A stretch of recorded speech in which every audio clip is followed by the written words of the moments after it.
Grandpa.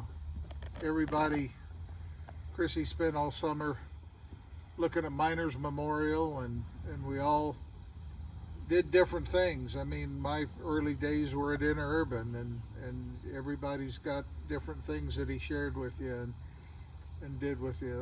That's what's kind of amazing. In Arma, Fireside Edition, there was the old grade school. Did you go to the old grade school a few years?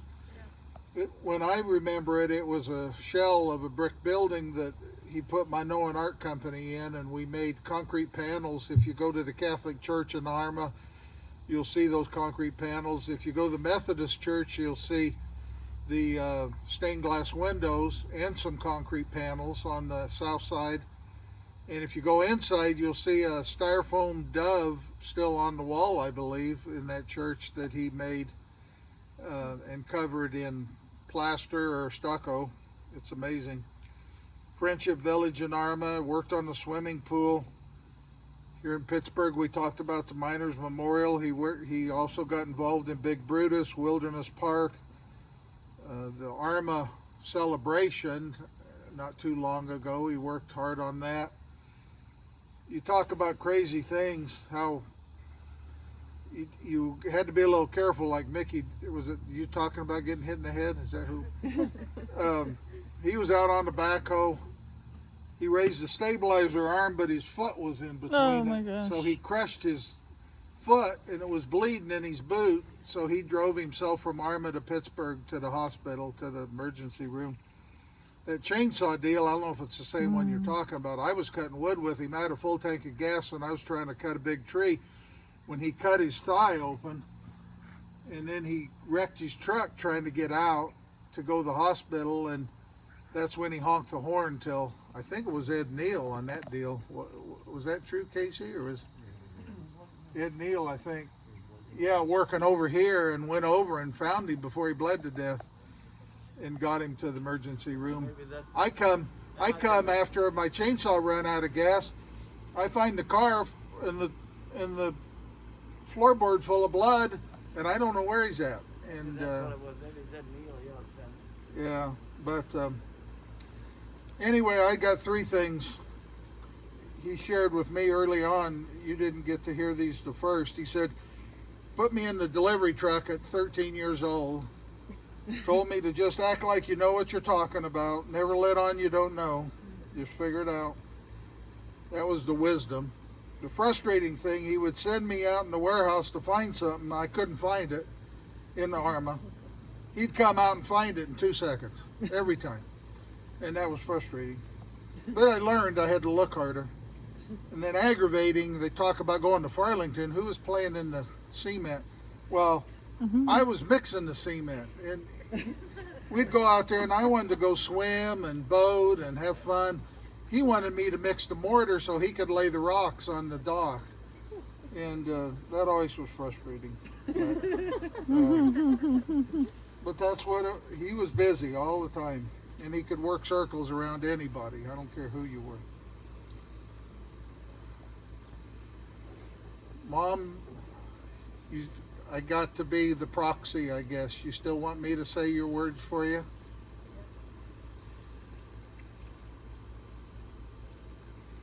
A couple weeks before Grandpa passed, Grandma had a dream. And in the dream, I believe Bonnie and Mary Sue and I were sitting around a round table, and Mom was standing off to the side, and she thought in her dream, where's Grandpa? Because she couldn't find him. And all of a sudden, here he come in the door, young. And he grabbed her, grabbed her up, and gave her a big kiss, and just was smiling and was happy and young and handsome. And she thought about that for a long time, you know, for days. Why did I get that dream? It was so real. I'd never had a dream real like that, and we know now. You know, there's things we don't understand in this world. things that are higher powers looking out for us. A few days after Grandpa was gone, and this house gets awful lonely, and Grandma's all by herself, and she thinks a lot of thoughts and things go through her mind, but and I say it's the enemy a lot of times trying to get you down instead of God trying to pick you up. The enemy can try to drag you down. So one day she went in to wash clothes.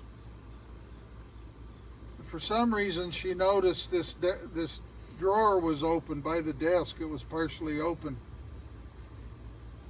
And she just sat down there and opened the drawer. Instead of shutting it, for some reason she looked in the drawer, and it had file folders all fallen over, and for some reason she opened the drawer all the way and started looking under those file folders. She's never looked under things like that in her whole life. She's never even thought to do that, but she looked under those file folders, and there was a letter that no one had ever seen before, that Daddy had written, not even sure when, it wasn't dated. And in God's perfect timing, it was written for her that day. He had written it, and he had went back and proofread it and changed things and changed a few words, and so I copied it in my handwriting so I could read it.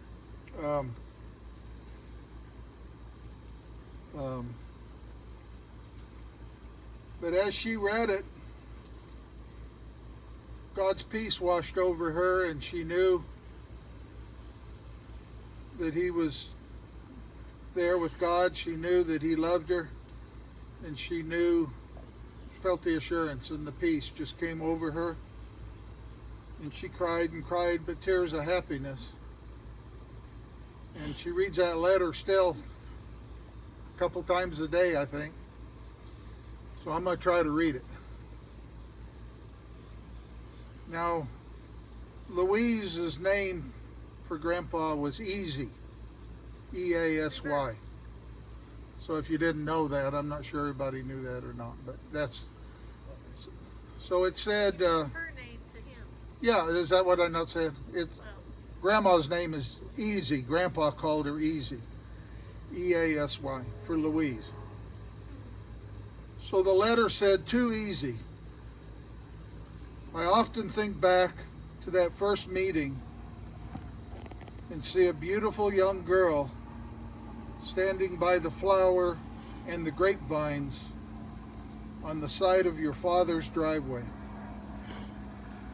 I was there to ask you for a date to the dance at the Tower Ballroom.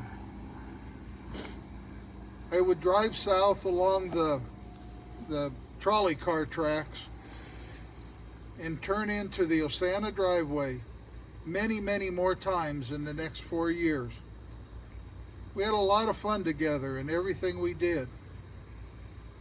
It didn't take me long for me to know that Louise Easy was the girl for me. But you weren't easy.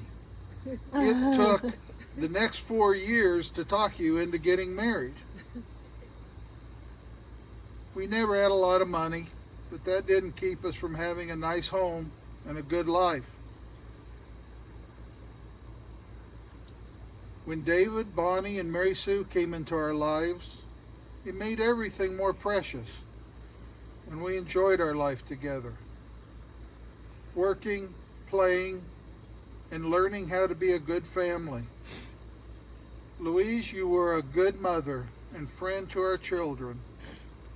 We have been thankful to be near them and their families and to see them prosper and enjoy the life.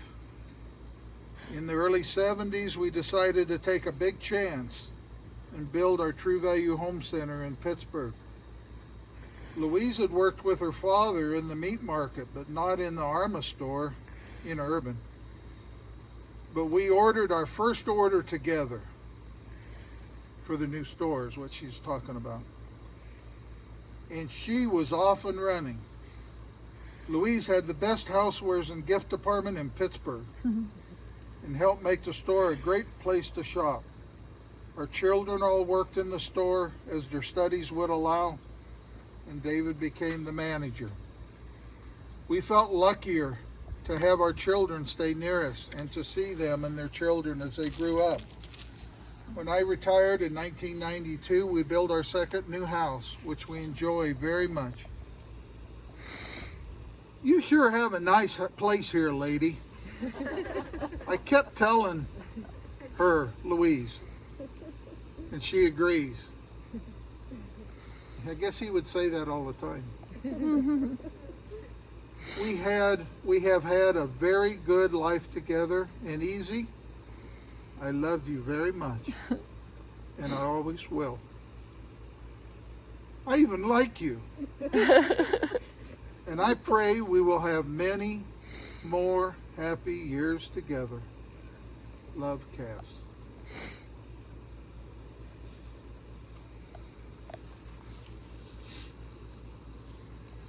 God's timing's really something.